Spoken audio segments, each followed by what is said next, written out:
অসুস্থ হলে মানুষ যায় ডাক্তারের চেম্বারে, রোগ নির্ণয় হয়, চিকিৎসা হয়, এটাই স্বাভাবিক। কিন্তু চিকিৎসার বাইরেও যদি কেউ মানুষের জীবন বদলে দেন, যশোরেই এমন এক মানবিক দৃষ্টান্ত স্থাপন করেছেন একজন চিকিৎসক। তিনি বিশিষ্ট অর্থোপেডিক সার্জন অধ্যাপক ডাক্তার AHM আব্দুর রউফ।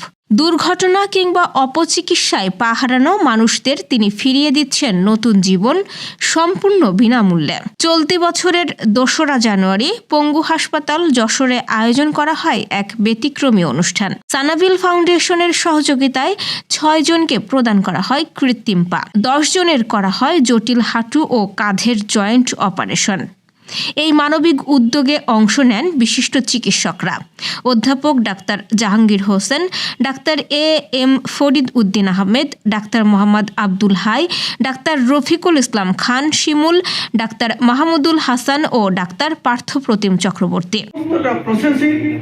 আমরা চেষ্টা করে যাচ্ছি ফ্রি অফ কস্ট করার জন্য।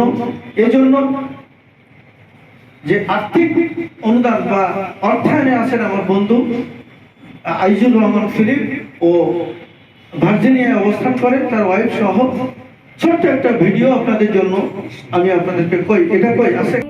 কঠিন লড়াই, ক্রাচে ভর করে হাঁটা, আর্থিক সংকট, সমাজের। ঝিকরগাছার বিষ্ণুপুর গ্রামের ইউসুফ আলী দুর্ঘটনায় হারিয়েছেন বাম পা, হারিয়েছে জীবিকার একমাত্র অবলম্বন। অভাব আর অনাহারে দিন কাটছিল তার। খবর পান অধ্যাপক ডাক্তার আব্দুর রউফ। তিনি ইউসুফ আলীকে উপহার দেন নতুন একটি ইঞ্জিন চালিত ভ্যান এবং কৃত্রিম পা দেওয়ার আশ্বাস। শহরের বেসপাড়া এলাকার তানজিম ইসলাম পেয়েছেন ইঞ্জিন চালিত রিকশা। এছাড়াও বিজু, ইমরান, মোজাম্মেল, পাপিয়া, তবিবুর রহমান ও খুলনার রাজু, সবার জীবনেই ফিরেছে নতুন আশা। ভাই, আমার জীবনটা অনেক বদলাই গেছে। আমি আগের থেকে এখন অনেক ভালো আছি। দোয়া করি আল্লাহ পাক মনে করেন এরকম যেন সবাই যেন ভালোই করে, ভালো রাখে, এইটুকুই দোয়া করি। আমার পা কাটছিল, ঘা হওয়ার পর আমার এক স্যার এখানকার ঠিকানা দিছিল, এই ঠিকানায় এসে আমি একটা পা পেয়েছি এই পঙ্গু হাসপাতালে এসে। আমার বন্ধুর মাধ্যমে এই পঙ্গু হাসপাতালের ঠিকানা কিংবা সানভিল প্রতিষ্ঠানের ঠিকানা জানতে পারি। সেখানে যোগাযোগ করে আমি আজকে এই কৃত্রিম পা পাই। এই কৃত্রিম পা পেয়ে আমি খুবই আনন্দিত এবং উচ্ছ্বাসিত। আমি সানভিল প্রতিষ্ঠানের সকলকে জানাই ধন্যবাদ। যশোর ও খুলনা বিভাগের 200 জন পা হারানো মানুষের তালিকা করা হয়েছে।